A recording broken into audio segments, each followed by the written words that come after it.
Hello bachcho. Let's read the question. Identify the correct statement about orthoboric acid. Option A. It has a layer structure in which planar BO3 unit are joined by hydrogen bond.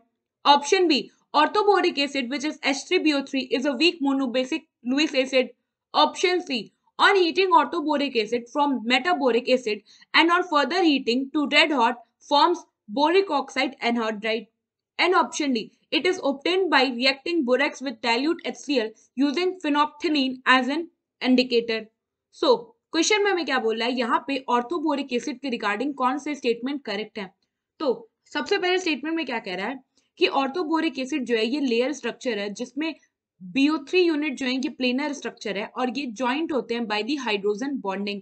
सो हम इस structure को देखते हैं। जो हमारा H orthoboric acid होता है ये होता है H3BO3 और ये क्या करता है डिफरेंट H3BO3 मॉलिक्यूल के साथ अटैच्ड होता है विया दी हाइड्रोजन बॉन्ड और इनका जो स्ट्रक्चर होता है वो प्लेनर होता है।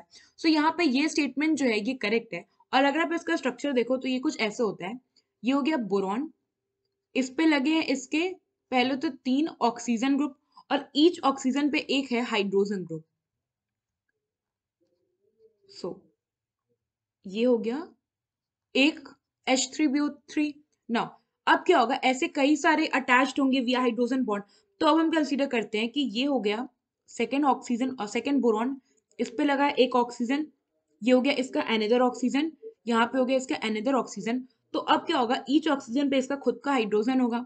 तो ये हो गया इसका हाइड्रोजन, यहाँ पे हो गया इसका हाइड्रोजन और हमने कंसीडर कर लिया ये है इसका हाइड्रोजन। तो अब क्या होगा, ये जो दो मॉलिक्यूल्स हैं इनके बीच में आपको हाइड्रोजन बॉन्ड देखने को मिलेगा। हाइड्रोजन बॉन्ड कब फॉर्म होता है, जब कोई electronegative atom such as oxygen, nitrogen या फिर फ्लोरीन, इनसे हाइड्रोजन डायरेक्टली अटैच्ड हो और फिर वो फर्दर किसी ऐसे इलेक्ट्रोनेगेटिव एटम इनमें से किसी के साथ भी रिएक्ट करे। जैसे मान लीजिए हमारा H2O है, तो H2O में हमने दो H2O मॉलिक्यूल्स लिया, तो यहाँ पे जो हमारा इलेक्ट्रोनेगेटिव एटम है ऑक्सीजन, इस पे हाइड्रोजन एटम डायरेक्टली अटैच्ड है और जो दूसरा इलेक्ट्रोनेगेटिव एटम है इस पे भी हाइड्रोजन डायरेक्टली अटैच है।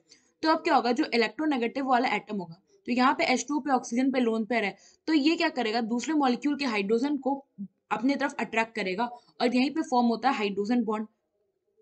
सो अब क्या होगा, यहाँ पे ऑक्सीजन और यहाँ पे हाइड्रोजन के बीच में बॉन्ड हुआ, सेम यहाँ पे बॉन्ड होगा। ऐसे क्या होगा, मान लीजिए हमने एक थर्ड मॉलिक्यूल यहाँ पे ले लिया, जैसे कि यहाँ पे हमने कंसीडर कर लिया कि ये एक बोरॉन है। अब इस बोरॉन का एक ऑक्सीजन यहाँ पे और इसने एक हाइड्रोजन एटम इस पे अटैच होगा। फिर ये फर्दर दूसरा ऑक्सीजन, ये हो गया दूसरा ऑक्सीजन, यहाँ पे क्या हो गया, हाइड्रोजन हो गया और ये इस ऑक्सीजन का क्या होगा, हाइड्रोजन।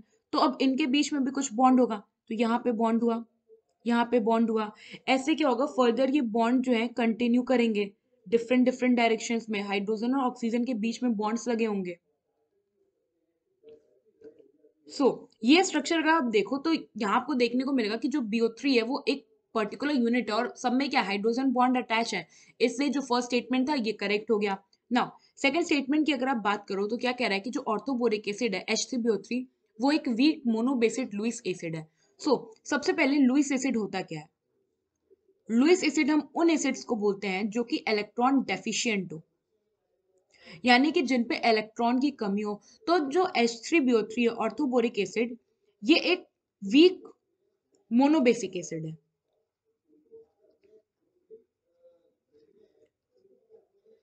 मोनोबेसिक हमने इसलिए कहा क्योंकि ये केवल 1H+ ही रिलीज करता है और ये कभी भी डायरेक्टली रिलीज नहीं करता।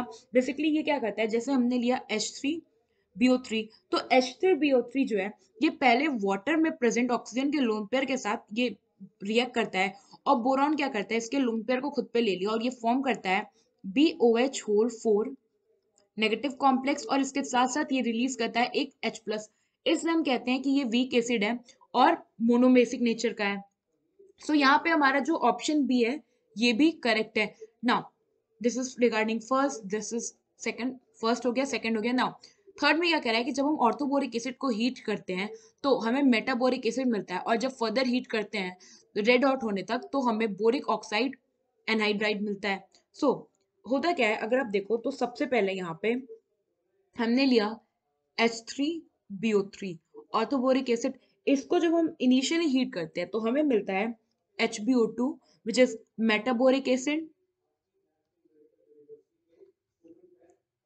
और इसमें भी क्या होगा, हाइड्रोजन बॉन्ड होगा, और आप इसका जनरल स्ट्रक्चर देखो तो ये कुछ ऐसा होगा। ये हो गया बोरॉन, इस पे लगे हैं इसके 3 ऑक्सीजन ग्रुप, और मान लीजिए इस ऑक्सीजन का ये हो गया हाइड्रोजन ग्रुप ना।